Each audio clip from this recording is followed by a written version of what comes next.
Okay, next one. If I put them side or one on top of the other.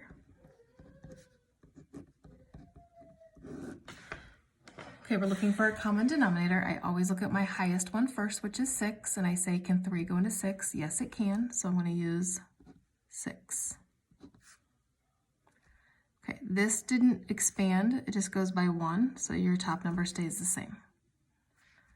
But this one expands by 2, because 3 times 2 is 6, so 1 times 2 is 2. Okay, so now I have 5 plus 2, which is 7. Keep the same denominator. And 7 plus 5 is 12. All right, now we have an improper fraction. So I have to divide my top number by my bottom number. 6 goes into 7 once, which is 6, because 1 times 6 is 6, and we get 1 left over.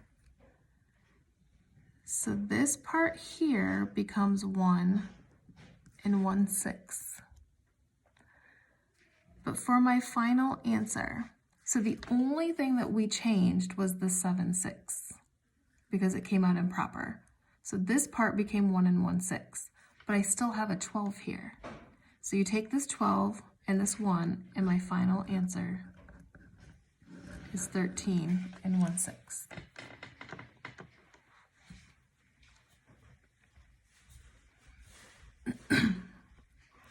Okay, next one. 9 and 9/14 plus 1 1/2. Okay, my common denominator, I look at my highest one first, which is 14. Can 2 go into 14? Yes, it can. So I'm going to use 14. Because 2 times 7 is 14. So this one didn't expand because it stayed the 14, so it's going to stay a 9. But this one expands by 7. So 1 times 7 is 7. Okay, now I can add. 9 plus 7 is 16. Keep the same denominator. 9 plus 1 is 10. After you do your addition, it came out improper. So you need to do your division.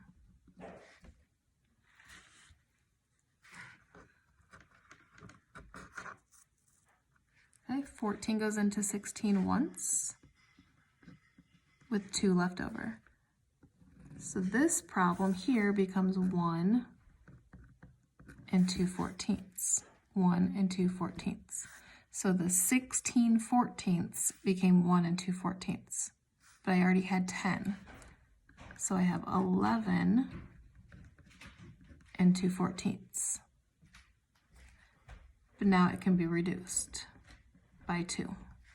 So I have 11 and 1/7.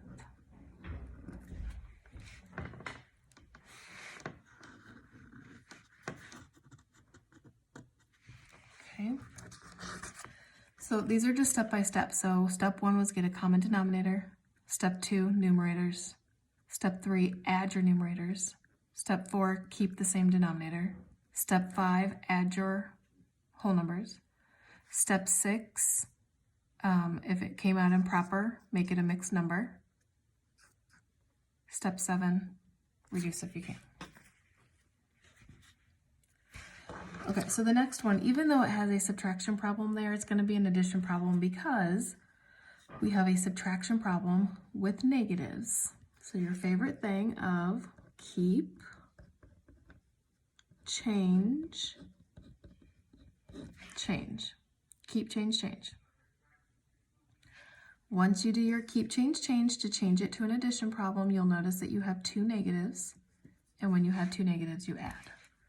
So I have 5 and 7/10 plus 2 and 1/4. Common denominator of 4 and 10. Well, the highest number is 10, and 4 cannot go into 10. So we need to think of the numbers 10 can go into. 10, 20, 30, 40. And can 4 go into any of those? It can actually go into both of those. So let's just use the smallest one, which is 20. So this expands by 2. 7 times 2 is 14. This expands by 5. 1 times 5 is 5. Add these up. 14 plus 5 is 19 over 20. 5 and 2 is 7. Since these are both negative, when you add two negatives, you get a negative. And that one is done. It did not come out improper, and it cannot be reduced. Okay, so we have another one with negatives, but it's already an addition problem. So if it's already an addition problem, you look at your two numbers, they're both negative, so when they're both negative, we add. So 5 3/4 plus 5 1/8. Common denominator, I look at my highest, which is 8. Can 4 go into 8 evenly? Yes, it can. So we're going to use 8. The bottom one doesn't change, so since you kept an 8, you keep the 1. The top one, it expands by 2, because 4 times 2 is 8, and 3 times 2 is 6. Okay, when you add these up, 6 plus 1 is 7. Keep the 8. 5 and 5 is 10. This did not come out improper, and it cannot be reduced. 2 negatives is a negative, and that one is done.